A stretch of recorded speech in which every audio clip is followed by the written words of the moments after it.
Hi, folks. Welcome to Grin and Globe. So, as we have discussed, Grin and Globe is a channel which brings you some of the amazing travel stories from everyday travelers. And the entire point of this channel is to bring you some of the curious stories, insights, and a lot of beautiful moments which travel brings in life of a person, so that all of you can enjoy, rejoice, and celebrate some of the glorified moments which needs a proper platform to be presented.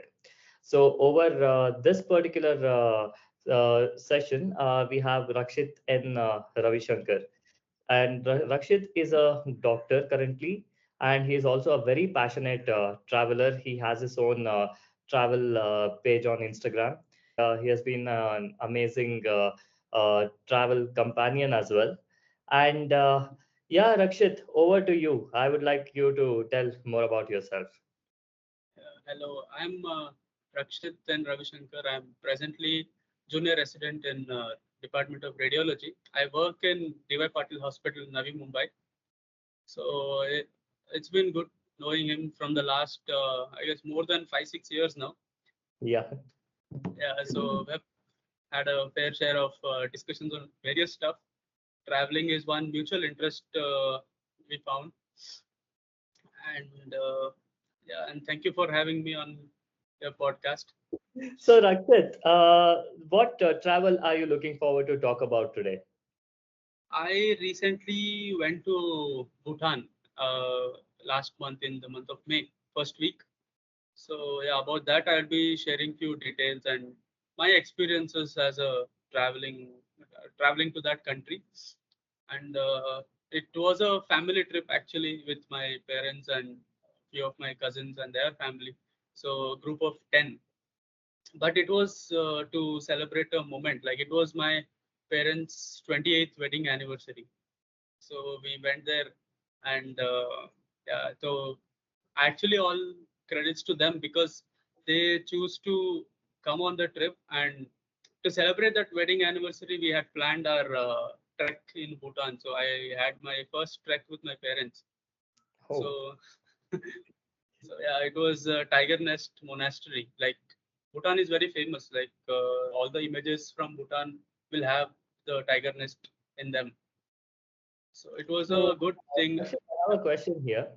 So just to know about the choice, right? Like usually for anniversary, at least from what we hear people going to Dubai and all those fancy places. So what drove your family to go about a trekking that too in Bhutan? What Okay. was the special moment before you guys chose this is the destination we are supposed to go to?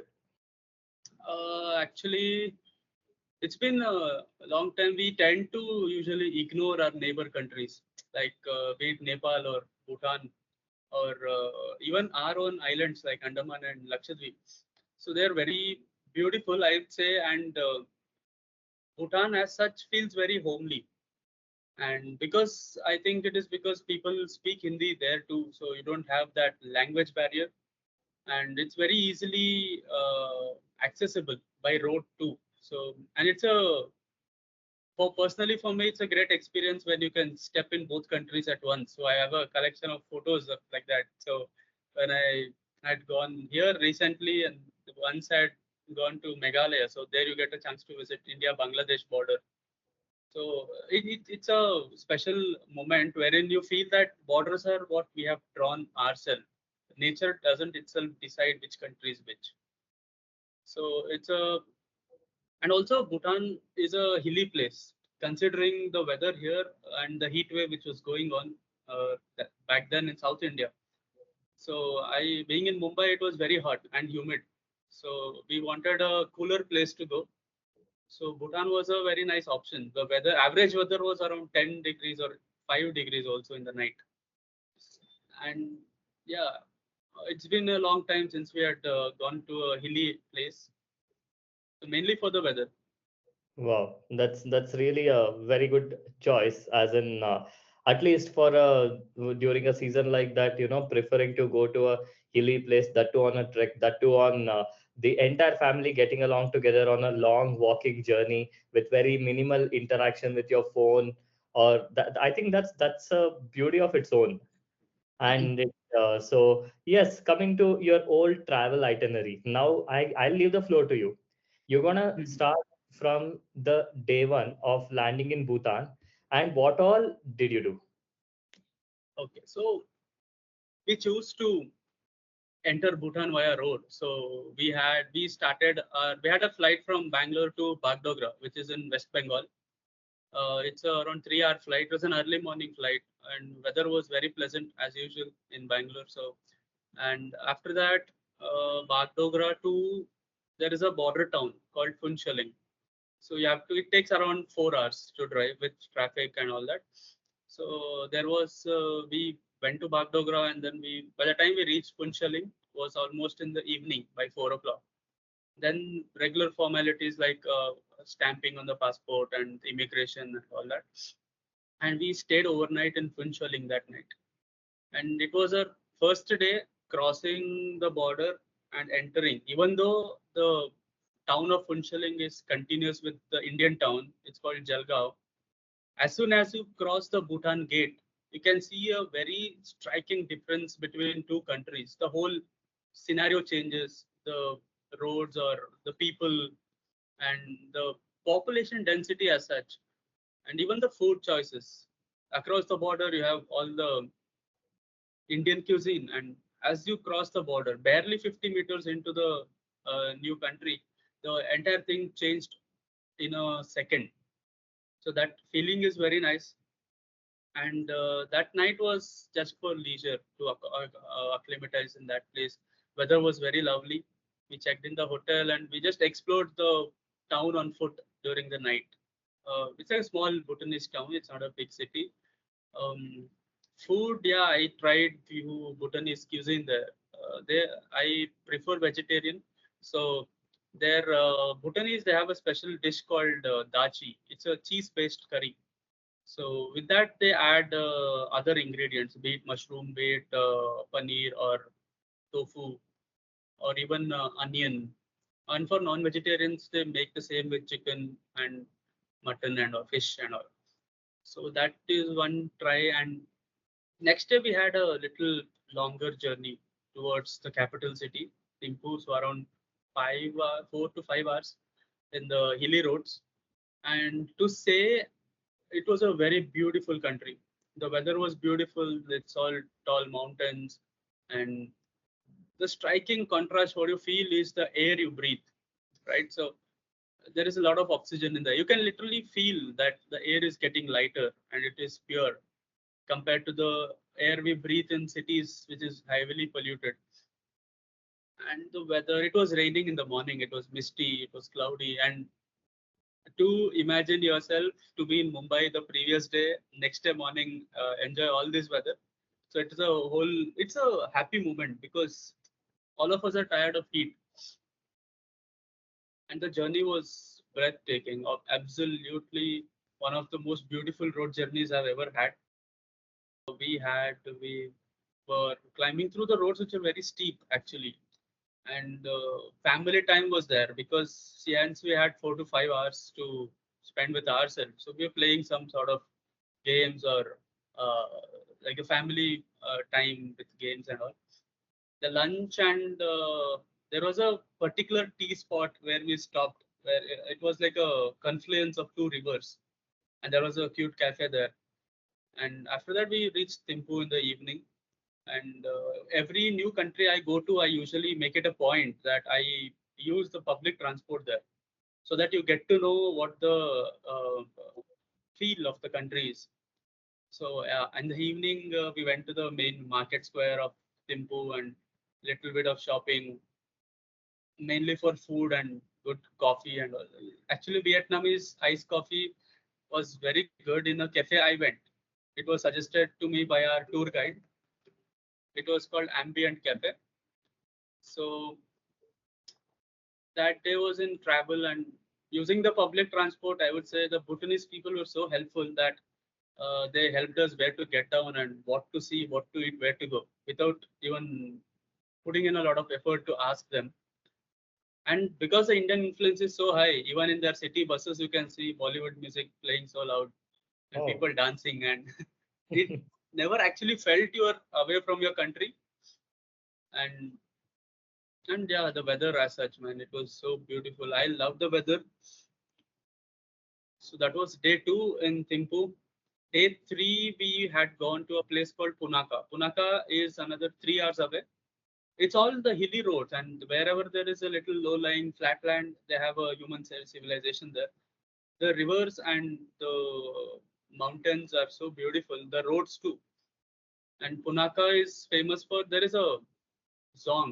Okay, in Bhutan, the administrative buildings are called zongs, which used Okay. to be the monasteries when the kings used to rule them, and right now they have become administrative buildings. And the striking feature is the amount of cleanliness they preserve in the country. And there was a temple and a monastery, which all requires little hiking. So I would suggest everybody to visit Bhutan when they're physically fit, because there is nothing to carry somebody upstairs, or do a lot of walking, a lot of hiking, and you'll literally enjoy the place. And after that, in the evening, again exploring the food places in Thimphu. So in that, there was one ramen place which I liked so much. It was actually a Japanese person running a cafe in Thimphu, and I had went there with my cousins. Like one of him, he's doing MBBS in Mysore itself, and my other cousin, she's in 12th grade. And then next day we had to go to Paro. Paro is another city which is the only airport in Bhutan. If at all if somebody is flying into it, it is airport is right next to a river, and it feels like you're landing in some European country when you're going there, because it is so green and so beautiful. There again, Paro has its own song, and it is all to prepare for the Tiger's Nest trek, which started early in the morning on the fourth day. On the fourth day morning, 6:30 or 7 o'clock, we had little breakfast. And So I just have a question here. Can you tell a little bit about Tiger's Nest? That has been one of the crux topics of the entire talk. So, yeah, Tiger's Nest is actually a monastery which was built around 300 years ago on an edge of a cliff, which has no road or anything. You have to literally trek for around 10 to 12 kilometers to reach wow. that place. And it's very hilly and rocky terrain, right? So to carry raw materials still there and build it in a small edge, it's very congested, and it's very secluded. It's hidden in between two mountains. Okay, from the road you can only see a side view of the hill, of the monastery, sorry. But when you trek, as you go up, you find it more, uh, it motivates you to trek further, right? And actually it's a mythological place wherein Bhutan is mainly a Buddhist country, so it's all mostly about Buddhism. So there is a Buddhist guru who is also known as the second Buddha. It's His name is Guru Rinpoche, right? So Hmm. he was a Tibetan and he moved to Bhutan. So there it says that when he moved there, he was a tantric. He possessed powers to eliminate the evil power in the area, and there was an evil power residing in those mountains. So he was going there to eliminate that power. So that time, one of his disciples, they were all tantrics, right? So they can change their form and they can move faster and all that. So one of their disciples, she took a form of a tigress, Oh, and that tiger, they say it jumped and flew across the cliff to that place wherein he went and he neutralized the demon, and he sat there and meditated for a long time. And that whole place is, now they believe it is very sacred, and they uh, people go there to meditate, and people go there to offer their pujas and all. So it's a whole Buddhism thing. For a spiritual person inside us, Buddhism has a lot to teach. So that is a small history of Tiger's Nest. So when you go there, there are multiple gurus who have meditated there over a long time in the last 300 odd years. And even if you are a king of Bhutan, he himself has to trek and go all the way there. So there is no other way to go. And for me, the moment which I would cherish for a long, long time would be to sit inside the main temple and meditate for 1 minute, which I did. That was the most peaceful 1 minute in the whole journey, whole say the whole trip. Maybe for that one moment I had to trek so far and go, but it was so beautiful. Wonderful. So yeah, and you went to the, so that's about the Tiger Monastery. So you Yeah, started out around 7 a.m., you trekked all the way, you had your meditation, and yeah. then what and all the other places did you visit? What and all did you Other find special in the trip? okay. Uh, Other places is in Paro. The same. There's a Paro zone which has an old wooden bridge over the river. So there they give you this Bhutanese traditional attire. Okay, so in which you can wear and they click a lot of photographs and all. Like people usually post it. It's very famous on Instagram too. Like if you follow any Bhutanese travel people, so they wear that Bhutanese traditional attire, walk along the bridge, and they have a lot of cinematic videos and drone shoots and all. So that was one place, and Paro Museum and all. It shows Bhutan's history, right? So for the history, if somebody likes history, like how Buddhism came there and how it has grown, and the royal family, what is the history, all that is there in a big museum. Actually, it's a museum of 6 floors. Okay, yeah. So Rakshit, so Yeah. the since you told, can you just share some of your the fun and memorable moments which never goes away from you about this Okay. trip? Yeah, one I've told you is like it's very basic, which I think every people traveling with their family is the family time which you have.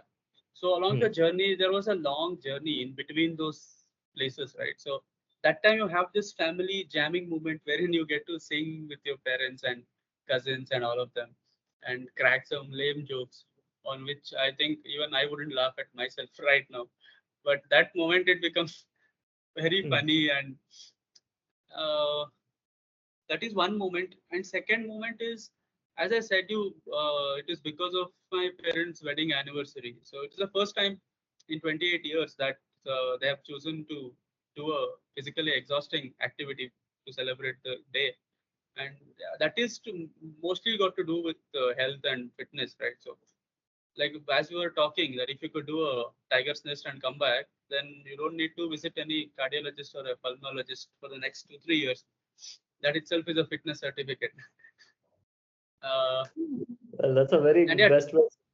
Yeah, go ahead. and the new kind of food, and the more intriguing part about Bhutan is the it is also known as the happiest country in the world, right? So because they have this tradition in which they calculate the country's wealth based on an index called GNH. It's called Gross National Happiness. It's not GDP, which the whole world follows. Mhm. So they believe that the happier the person is, the wealthier he is. And a few facts are like it's a carbon negative country, the only carbon negative country in the world, and 75% of it is covered with lush green forest. And as I told you, the air you breathe, the trip starts from the air you breathe to everything. Their Yeah, view on life, there. Come again. their view on life, like they are not so much hell bent on how when we live in cities, we see Mm. people run behind money, fame, wealth, and success and everything. And in that process, right, people are exhausted. People are, I guess, they don't give enough time to themselves. So that things there is little bit to learn from Bhutan, I feel, because as I told you, the happier the person is, the wealthier he is, and the healthier he is, right? So uh, it's very something which we have. I feel personally that we have to imbibe from them. The second thing is they're all very happy with whatever they have.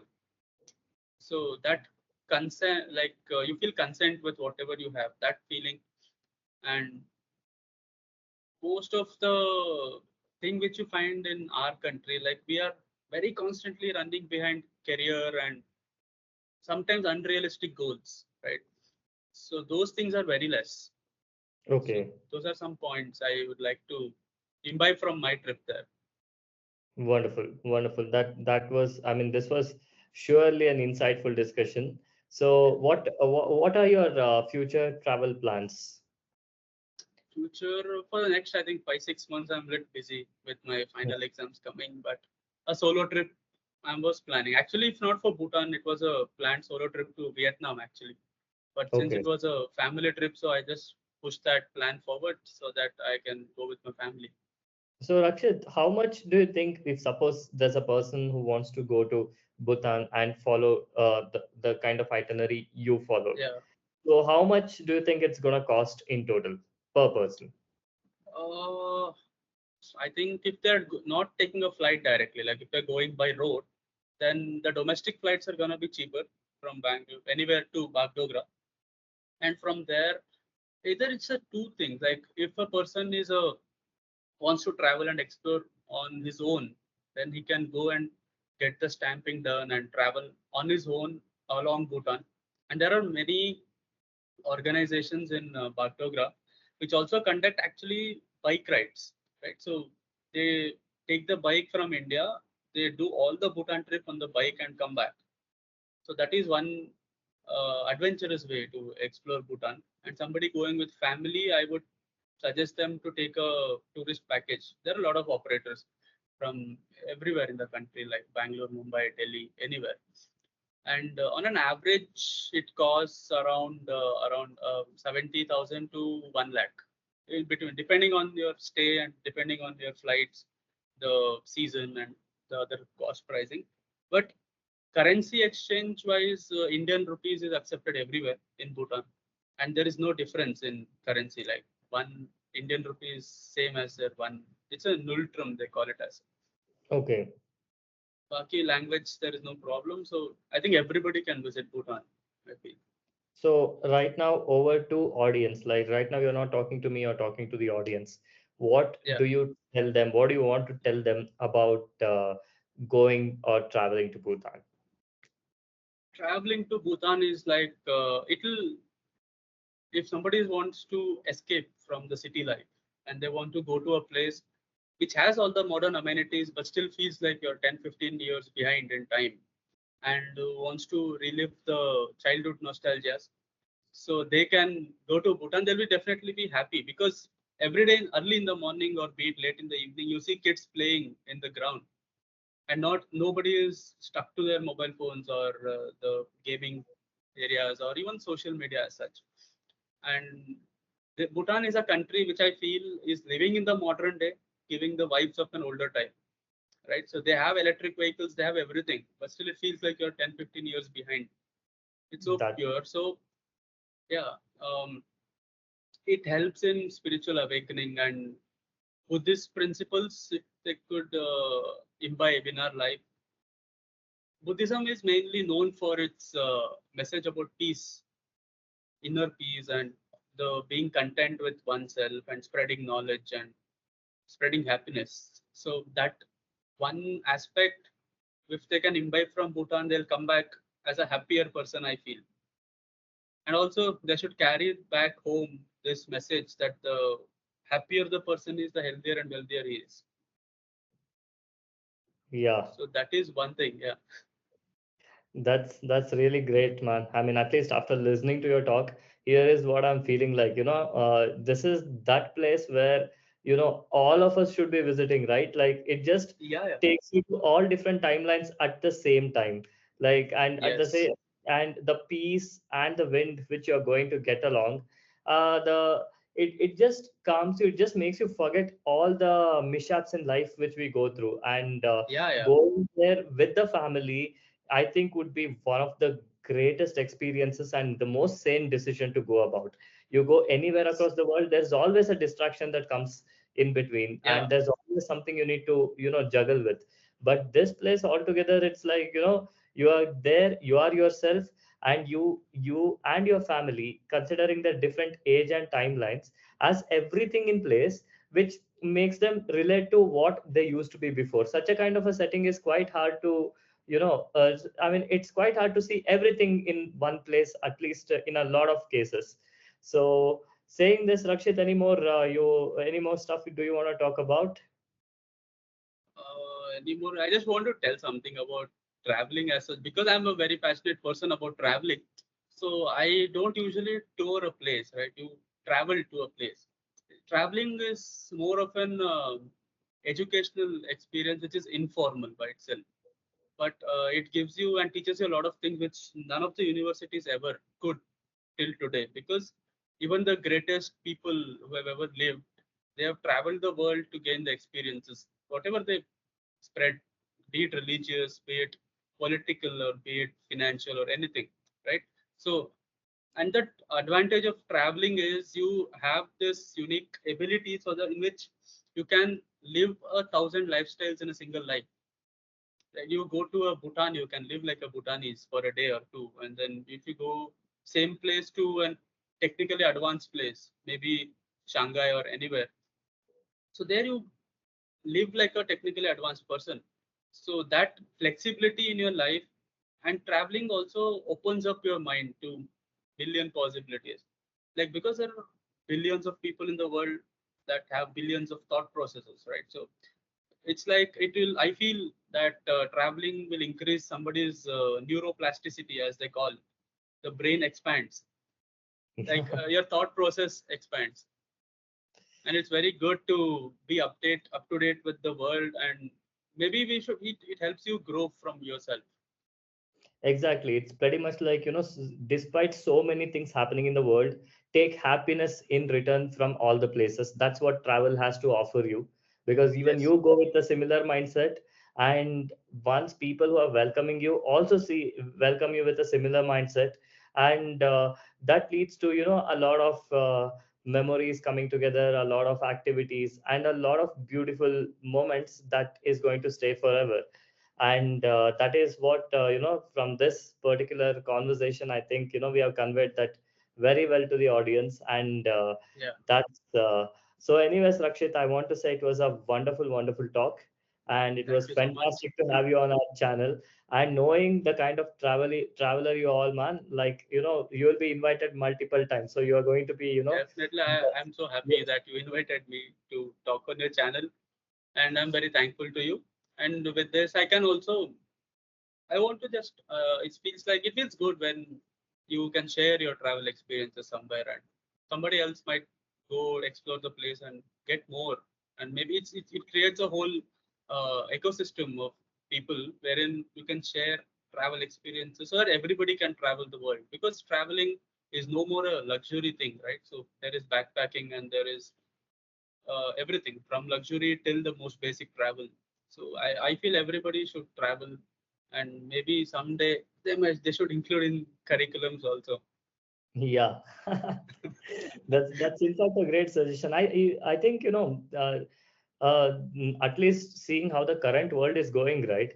I think Yeah, we would start needing textbooks on, how to keep ourselves happy soon, yeah, and traveling to be one of the most significant component in the entire textbook altogether. So yes, yes, okay, wonderful, Rakshit, and audience, I hope you liked it, and this is what Rakshit had to say about his wonderful journey, and we would look forward to your wonderful journeys to take place in Bhutan.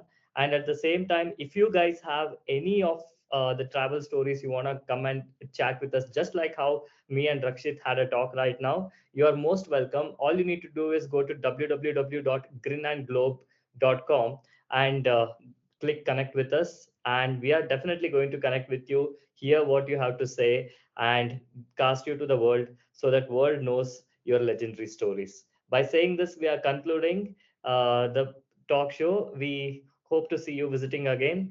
thank Let's you very much.